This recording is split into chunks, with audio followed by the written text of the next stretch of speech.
Hi കൂട്ടുകാരെ, വായനാ വിസ്മയം എന്ന ചാനലിലേക്ക് എല്ലാവർക്കും ഒരിക്കൽ കൂടെ സ്വാഗതം. അപ്പോൾ ഇന്ന് ഞാനിവിടെ വന്നിരിക്കുന്നത് ഒരു കുട്ടി കഥയുമായിട്ടാണ്. കൂട്ടുകാർ കഥ കേൾക്കാൻ റെഡിയല്ലേ? ഒരിക്കലൊരിടത്ത് സുന്ദരിയായ ഒരു കോഴി ഉണ്ടായിരുന്നു. കോഴി ഒരു ദിവസം ഒരു മുട്ടയിട്ടു. അടുത്ത ദിവസം വീണ്ടും മുട്ടയിട്ടു. അങ്ങനെ മുട്ടകൾ 1, 2, 3 കോഴിയമ്മ ഈ മുട്ടകൾക്ക് അടയിരുന്നു. ഓരോ ദിവസവും ആശയോടെ കോഴിയമ്മ മുട്ടകൾക്ക് അടയിരുന്നു. അങ്ങനെ ഒരിക്കൽ കോഴിയമ്മയുടെ മുട്ടകളൊക്കെ വിരിഞ്ഞു. കുഞ്ഞുങ്ങൾ പുറത്തു വന്നു. കുഞ്ഞുങ്ങളെ കണ്ട കോഴിയമ്മ അതീവ സന്തോഷവതിയായി. കുഞ്ഞുങ്ങളുമായി വളരെ സന്തോഷത്തോടുകൂടി ഓരോ ദിവസവും കോഴിയമ്മ കഴിഞ്ഞു. കുഞ്ഞുങ്ങളെ പുറത്തിറക്കി സുന്ദരമായ ഈ ലോകം കോഴിയമ്മ കാണിച്ചു. അവരെ തീറ്റ തേടാൻ പഠിപ്പിച്ചു. പക്ഷേ ഈ ലോകത്ത് പതിയിരിക്കുന്ന അപകടങ്ങളെക്കുറിച്ച് കോഴിയമ്മ അവർക്ക് പറഞ്ഞു മനസ്സിലാക്കി കൊടുത്തില്ല. ഒരിക്കൽ കോഴിയമ്മ ഇല്ലാത്ത തക്കം നോക്കി കുഞ്ഞുങ്ങൾ ആഹാരം തേടി പുറത്തിറങ്ങി.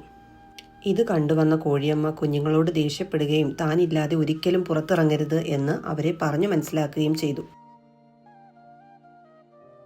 ഇതൊക്കെ കണ്ടുകൊണ്ട് തൊട്ടടുത്ത മരത്തിൽ ഒരു പരുന്തിരിപ്പുണ്ടായിരുന്നു. പരുന്ത് ചിന്തിച്ചു, കോഴിയമ്മ ഇല്ലാത്ത തക്കം നോക്കി ഇനി എപ്പോഴെങ്കിലും കുഞ്ഞുങ്ങൾ പുറത്തിറങ്ങിയാൽ അവരെ റാഞ്ചിയെടുക്കുക തന്നെ. അങ്ങനെ അമ്മയില്ലാത്ത തക്കം നോക്കി ഒരിക്കൽ കുഞ്ഞുങ്ങൾ വീണ്ടും പുറത്തിറങ്ങി. ആ സമയം അതാ പരുന്ത് വേഗത്തിൽ വരികയും കോഴിക്കുഞ്ഞുങ്ങളെ റാഞ്ചിയെടുക്കാൻ ശ്രമിക്കുകയും ചെയ്തു. ഇത് കണ്ടുവന്ന കോഴിയമ്മ ദേഷ്യത്തോടുകൂടി പരുന്തിനെ ആക്രമിക്കുകയും കുഞ്ഞുങ്ങളെ ചിറകിനടിയിൽ ഒളിപ്പിക്കുകയും ചെയ്തു.